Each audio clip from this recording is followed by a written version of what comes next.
Welcome back to the Daily Bark, the podcast where we dive into extraordinary tales of our four-legged friends. I'm your host, Jamie, and today we have a story that'll make you laugh, gasp, and maybe even shed a tear. It's the tale of Gumbo, a Catahoula Leopard Dog with a nose for adventure and a heart bigger than the Louisiana Bayou. Grab your headphones, settle in, and prepare for the great Gumbo getaway. In the heart of St. Landry Parish, where the cypress trees cast long shadows across the water and the air hangs heavy with humidity, lived a peculiar Catahoula leopard dog named Gumbo. Unlike his working dog relatives who spent their days herding cattle with precision and purpose, Gumbo had different aspirations. Gumbo wasn't your average Catahoula. While he possessed their trademark glass eyes, one blue and one amber, and a stunning merle coat that looked like it had been splattered by an abstract painter, his personality defied the breed's reputation for intensity and focus.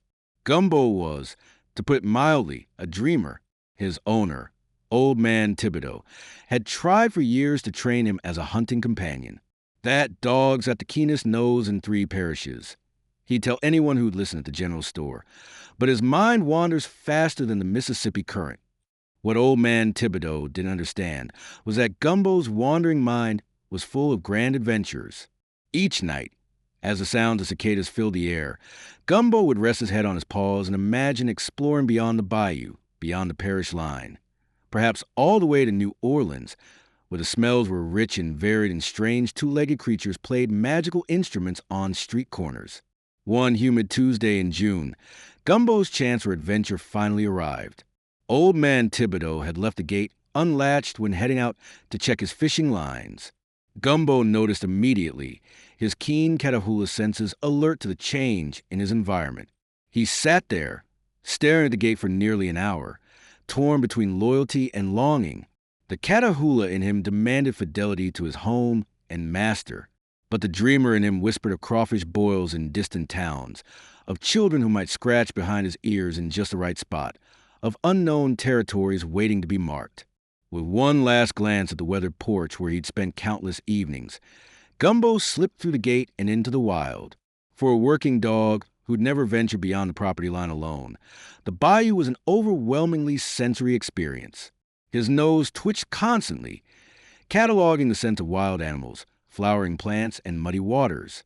His unique Catahoula coat, a patchwork of gray, black, and brown, served him well as natural camouflage among the dappled shadows. By nightfall, Gumbo had traveled 5 miles from home, following the winding waterway.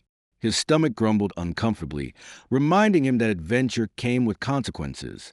Back home, his bowl would be filled with kibble. Here, he'd need to fend for himself. As if fate was listening, Gumbo's sensitive nose caught the unmistakable aroma of smoked sausage. Following the scent, he emerged from the brush to discover a small camping site where a family was preparing dinner. The youngest child, a girl no more than 7, spotted him first. "Daddy, look at that dog. His eyes are different colors." The father stood cautiously. "That's a Catahoula, honey. They're working dogs. This one must belong to someone nearby." Gumbo understood the thin line between being welcomed and being shooed away. He employed a strategy that served him well with Old Man Thibodeau. He sat politely at a distance, tilted his head at an endearing angle, and let his unusual eyes do the convincing. "Can we feed him, Daddy? Please?" The little girl pleaded. And that's how Gumbo enjoyed a meal of dropped sausage pieces and, to his delight, a bit of marshmallow that had fallen near the campfire. For 3 days, Gumbo roamed freely, sometimes following the scent of food to fishing camps, other times diving into the shallow waters to cool off. He chased rabbits not because he was hungry, but because he could.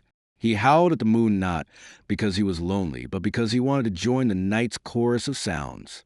But on the 4th day, something strange happened.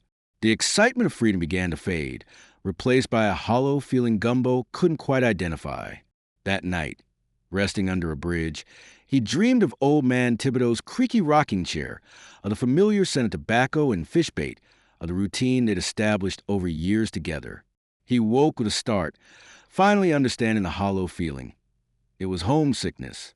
As dawn broke, Gumbo began his journey back, retracing his path along the bayou. His Catahoula heritage, bred for tracking and finding, served him well. He recognized landmarks, sensed turns in the waterway. When he finally trudged up the dirt road leading to the small house, exhausted and muddy, he found Old Man Thibodeau sitting on the porch steps, a posture he'd maintained for much of the past 4 days. The old man's weathered face cracked into a smile that made his eyes disappear into wrinkles. "Well, if it ain't the adventure returning," he said, his voice gruff but warm. "Found out the world ain't all it's cracked up to be, huh?" Gumbo collapsed at his feet, too tired to even wag his tail properly. Old Man Thibodeau scratched behind Gumbo's ears in just the right spot. "Got something new for you, boy. Neighbor brought it by when she heard you'd gone missing. Said it might entice you home." From beside his chair, he produced a bowl with kibble topped with something that smelled divine, rich, meaty, and unlike anything Gumbo had experienced before. "It's that fancy stuff from the city, Kel 365 food topper.